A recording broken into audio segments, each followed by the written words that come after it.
Okay, have you ever stopped to think about what actually goes through people's minds when they see someone with, a super flashy car or a really expensive watch? It turns out there's this fascinating little quirk of human psychology at play. It's called the man in the car paradox, and we're going to break it all down. So let's just imagine for a second. You're at a stoplight, minding your own business, and this absolutely stunning, high-end luxury car pulls up right next to you. What is the very first thought that pops into your head? Come on, be honest. Yep, that's it, right?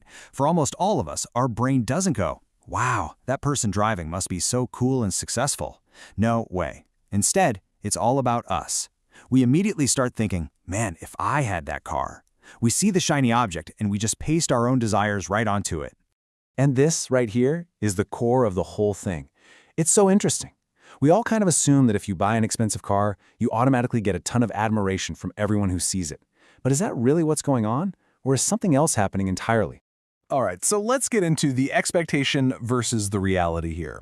We're about to look at this massive disconnect between what the person with the expensive thing thinks is happening and what's actually going through the mind of pretty much everyone else.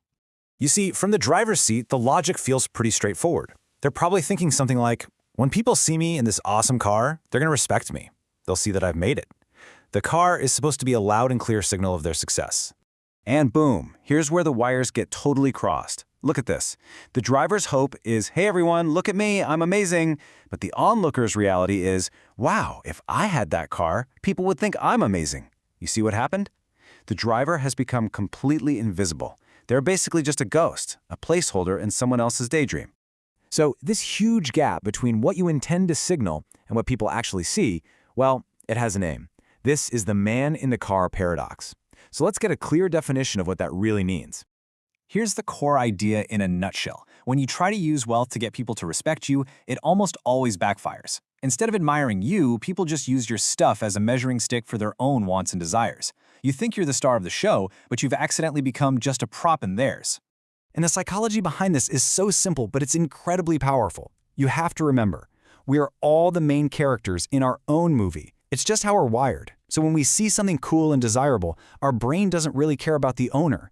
It immediately starts thinking about how we could use it, how it would fit into our life. Your wealth becomes about them, not you.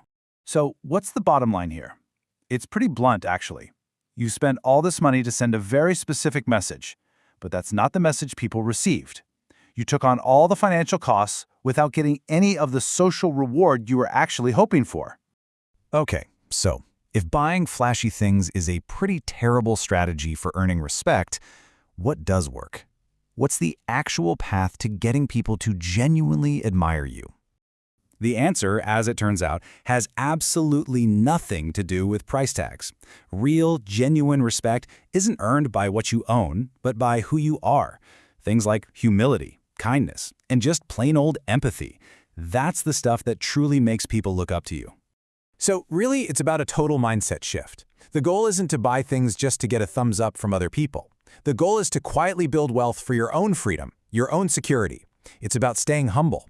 And maybe most importantly, learning to tell the difference between the cheap, fleeting attention a car can get you and the deep, lasting admiration a good character can earn you. So how do we actually do this? Well, it starts by focusing on quiet wealth, building it for your own freedom, not for a big show. It means you're investing in assets that actually grow instead of status symbols that just lose value.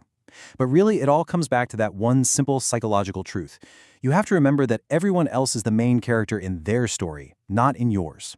If there's one single line that just perfectly captures this whole idea, it's this one right here. It's such a powerful reminder that the respect we're all looking for, well, it can't be bought. When you're showing off, you're not getting admiration. You're just giving people the ingredients for their own daydreams.